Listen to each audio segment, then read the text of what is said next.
राधे राधे, जय श्रीमन नारायण। मैं निशा स्वागत करती हूँ मेरे चैनल श्री नारायण जीवन लक्ष्य में। आज हम जानेंगे कि इस वर्ष 2023 में एकादशी का व्रत कब रखा जाएगा और पारण का समय क्या है, इस एकादशी की महिमा क्या है। तो मार्गशीर्ष अघन के मास में कृष्ण पक्ष की एकादशी को उत्पन्ना एकादशी या उत्पत्ति एकादशी भी कहा जाता है।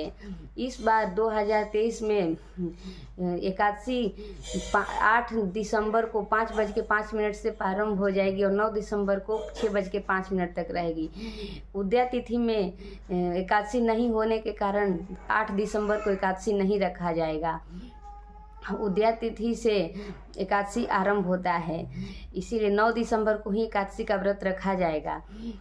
इस बार एकादशी द्वादशी युक्त एकादशी है। द्वादशी युक्त एकादशी की महिमा बहुत बढ़ जाती है। इसकी महिमा शास्त्रों में विशेष बताई गई है। और पारण का शुभ मुहूर्त है 7 बजे से 9:10 तक। पारण में क्या करना है कि 5 तुलसी पत्र ले लेना है और आचमन करना है। ओम केशवाय नमः, ओम माधवाय नमः, ओम नारायणाय नमः। इस विधि से पारण करने से हम एकादशी में जो छोटी छोटी भूल चूक कर देते हैं उससे मुक्ति मिल जाती है। जैसे एकादशी व्रत में सोना नहीं चाहिए, एक बार से ज़्यादा फलाहार नहीं करना चाहिए। अगर हमसे ये सब भूल चूक हो जाती है तो इस विधि से पारण करने से हमारा भूल चूक माफ़ हो जाता है। और इस एकादशी को उत्पत्ति एकादशी क्यों कहा जाता है, क्योंकि आज ही के दिन एकादशी महारानी प्रकट हुई थी, इसीलिए इस एकादशी को उत्पत्ति एकादशी कहा जाता है। इस एकादशी की महिमा बहुत बताई गई है। ये घोर गरीबी का नाश करने वाला होता है। इससे हमारे कई जन्मों के पाप नष्ट हो जाते हैं।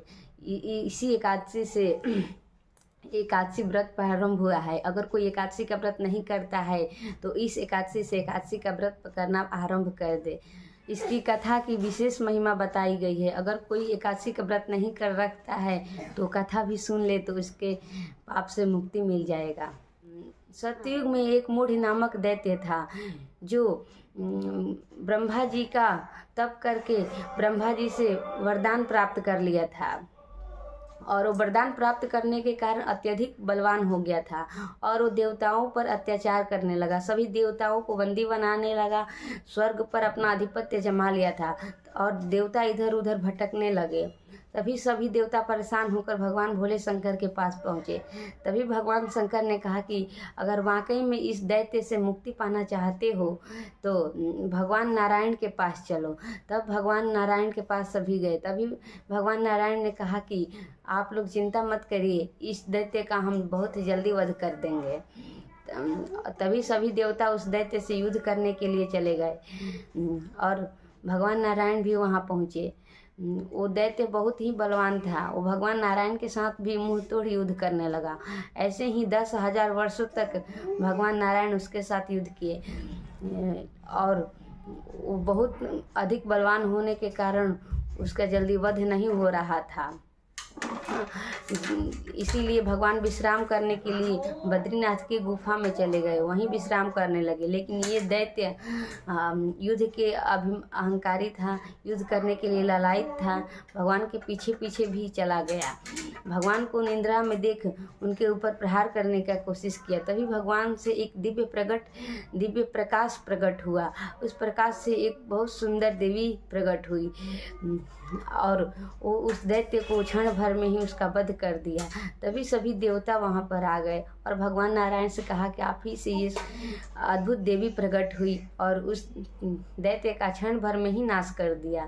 तब भगवान नारायण ने कहा कि आज 11 के दिन प्रकट हुई है, इसीलिए इसे एकादशी कहा जाएगा।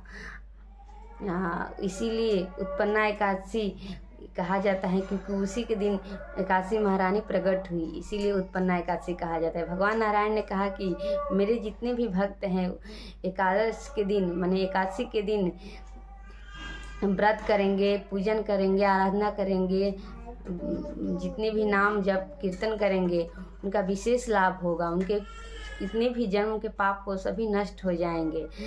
एकादशी महिमा भगवान बहुत बताए हैं कि अगर कोई किसी भाव से एकादशी करता है, सकाम भाव से एकादशी करता है तो उसे उस भाव का भी पूर्ति होता है।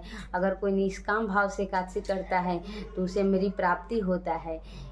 इसीलिए अगर भगवान को पाना है तो हमें दोनों पक्षों की एकादशी करना चाहिए निस्वार्थ भाव से, तभी हमें भगवान नारायण की प्राप्ति होगी। राधे राधे।